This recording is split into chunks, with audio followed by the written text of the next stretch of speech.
malam hari, Papa Alice menemukan hasil ujian milik Alice di meja belajarnya. Saat itu, Papa Alice berteriak, sehingga membangunkan Alice yang tengah tertidur. Alice yang mendengar itu terkejut, karena papanya membawa selembar kertas ujian Alice. Hasil ujian yang dibawa Papa Alice saat itu kurang memuaskan. Alice, bangun kamu. Lihat hasil ujianmu. Jelek sekali. 96 itu nilainya apa? Kamu ini memang dari kecil gak pernah banggain papa sama sekali. Uang papa sia-sia udah habis buat ngebiayain les kamu. Papa kecewa, Alice. Maaf, Pak, tapi Alice udah berusaha sebisa Alice. Alice juga udah belajar mati-matian, Pak, demi nilai yang Papa anggap jelek itu. Sekolahmu itu mahal. Masa kamu gak bisa memenuhi ekspektasi papa sih? Maaf, Pak. Keesokan harinya, Alice berangkat dari rumah ke sekolah. Alice adalah murid yang rajin. Ia selalu mengerjakan tugas yang diberikan oleh gurunya dengan tepat waktu. Ia mulai memasuki kelasnya, dan jam pelajaran pun dimulai. Selamat pagi anak-anak. Seingat bapak, kemarin bapak memberi tugas kan? Tidak ada, Pak. Alice maju ke meja Pak Asep sambil membawa bukunya. Kemarin ada tugas, Pak. Materi matematika polinomial. Tadi pada bilang tidak ada tugas. Buktinya ada yang mengerjakan tugasnya. Bagi kalian yang belum mengerjakan, bapak tidak akan memberikan nilai. Dasar gak solid. Sejak saat itu, banyak anak yang mulai membuli Alice. Mulai dari mengejek-ejek Alice karena perekonomian keluarganya, ditambah keadaan Alice yang tidak memiliki ibu. Alice, beliin gue makanan dong. Lo kan punya duit. Mana duit lo? Alice yang takut pun menuruti perkataan Adriel. Dasar anak piatu. Kasian, gak punya ibu ya. Dasar miskin. Dasar culun. Meskipun ia diajak seperti itu, Alice hanya diam saja dan tidak membalas mereka. Akibat dari bulian mereka, membuat Alice sedih dan tidak ingin pergi sekolah. Guru sering menjumpai Alice absen di buku presensinya. Beberapa bulan kemudian, anak-anak di kelas saat itu sedang berbisik-bisik. Bahkan ada yang heboh, karena kelas mereka akan kedatangan murid baru. Namun, bel sekolah sudah berbunyi, tanda bahwa pelajaran sudah harus dimulai. Pak, beneran ada murid baru kah? Sabar ya anak-anak. Duduk di tempat kalian terlebih dahulu ya. Anak-anak pun duduk di bangku mereka dengan tertib. Oke anak-anak, sepertinya kalian sudah mendengar kabarnya. Kelas kita akan kedatangan murid baru nih. Halo teman-teman, kenalin nama aku Elin. Aku dari Surabaya. Semoga kita bisa temenan ya. Baik Elin, silakan duduk di tempat yang kosong ya. Baik, Pak. Elin pun mencari tempat yang kosong dan mendatangi bangku itu. Namun, halo, aku duduk di sebelahmu ya. Maaf, ini tempat duduknya Alice. Kamu duduk di sana aja, ada bangku kosong. Oh, maaf, aku nggak tahu. Makasih ya udah kasih tahu aku. Elin pun mendatangi bangku kosong lainnya dan duduk di sana. Hari demi hari berlalu, akan tetapi Alice tidak kunjung hadir. Hal ini membuat Elin penasaran kemana perginya Alice.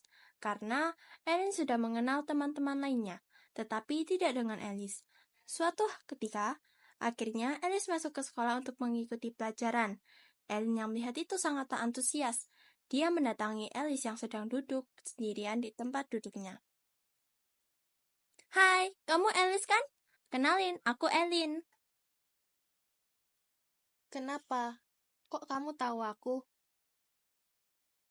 Aku tahu kamu soalnya kemarin aku sempat mau duduk di tempatmu. Terus ada yang kasih tahu kalau ini tempat dudukmu, Alice. Oh gitu. Ngomong-ngomong, kenapa kamu sendirian? Soalnya aku bukan orang yang pintar bikin obrolan dulu. Aku sering diajak ngobrol duluan. Oh, gitu toh. Tiba-tiba bel kelas berbunyi. Anak-anak pun mulai mengikuti pelajaran yang diajarkan dengan tertib. Akhirnya, bel untuk istirahat pun dibunyikan.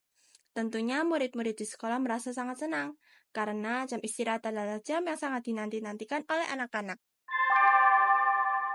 Saatnya istirahat. It's time to have break. Saat itu, Ellen ingin sekali mengajak Alice untuk makan bekal bersama. Namun ternyata Adriel telah mengajak Alice pergi bersamanya. Ellen masih belum mengerti bahwa Alice merupakan korban bullying Adriel. Jadi Ellen memutuskan untuk makan bekal bersama dengan temannya yang lain. Saat akan menuju ke kantin, Ellen melihat Alice yang sedang dimintai uang secara paksa oleh Adriel. Alice, kasih duit lo sekarang ke gua. Gua mau jajan. Gak mau, ini kan duitku. Ellen yang melihat itu langsung menghampiri Adriel. Adriel, kamu apa-apaan sih? Gue kan cuma minta duit ke dia. Ngapain lo ikut-ikutan? Tapi gak perlu kasar juga dong, dia kan cewek. Dah, kamu ikut aku ke BK sekarang juga.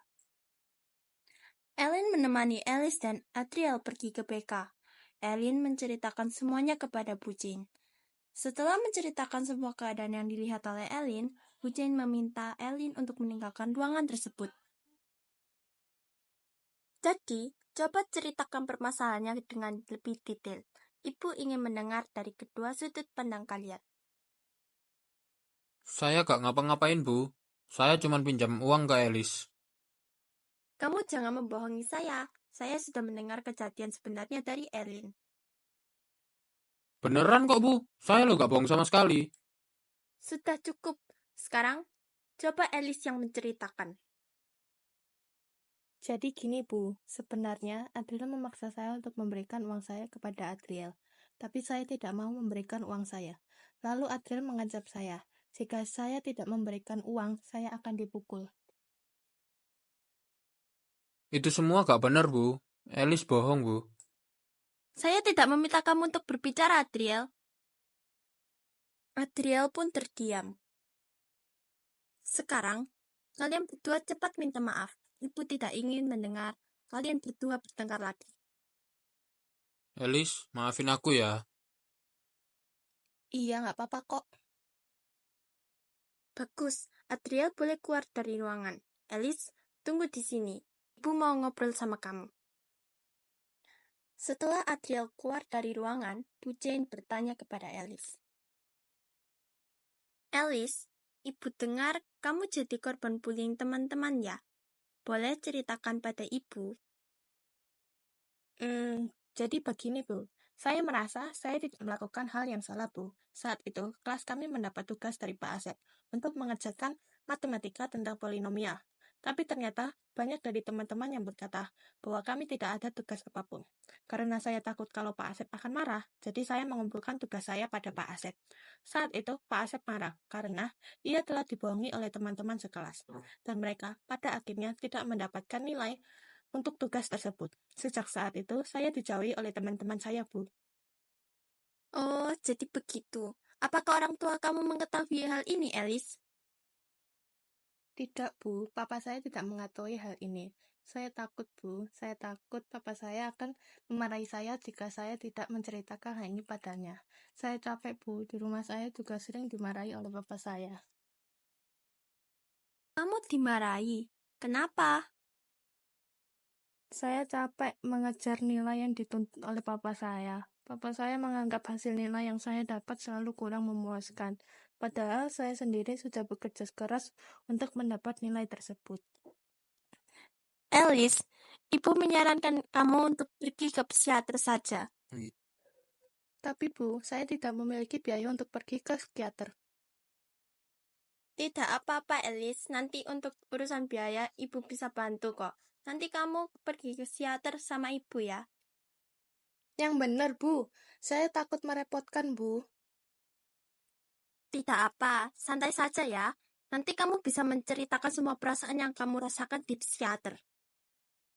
Terima kasih banyak, Bu. Sama-sama, Alice. Sekarang kamu bisa kembali ke kelasmu ya. Bu Jane lalu menemani Alice ke psikiater saat hari libur. Dan semua tanggungan dibiayai oleh Bu Jane, dikarenakan Alice tidak punya biaya untuk mengurusi semua tanggungan. Ada yang bisa dibantu? Ini dok, ada anak mau konsultasi. Baik, Bu. Silakan tunggu di luar ya.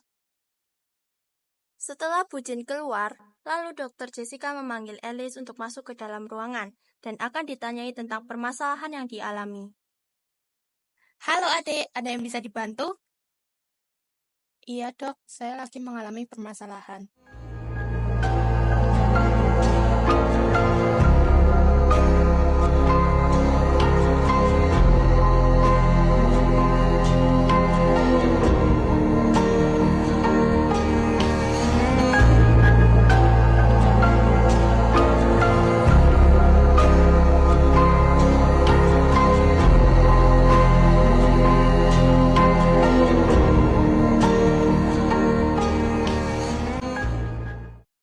Oh, jadi begitu. Mungkin saya bisa memberikan solusi agar kamu tidak merasakan depresi yang disebabkan oleh orang tuamu dan teman-temanmu. Solusi yang bisa saya berikan kepada adik bisa datang ke tempat ini untuk melakukan terapi cukup 2 kali seminggu sampai adik merasa baikat. Baik, Dok. Setelah Alice rutin untuk datang terapi kepada Dokter Jessica, Alice pun sembuh dari masalah yang dialami selama ini, dan Alice pun menjalani hidup dengan lebih bahagia. Nak, sekarang kamu sudah bahagia. Maafkan papa yang selama ini kurang bisa bahagian kamu. Papa yang suka marahin kamu dan bentak kamu terus-terusan. Maafkan papa ya, Nak. Nggak apa-apa, Pak. Itu semua pelajaran buat aku. Papa nggak perlu minta maaf. Papa nggak salah apa kok. Iya, Nak. Kamu sukses terus ya. Papa cuma bisa bantuin doa dari sini. Iya, Pak. Amin. Terima kasih, Pak.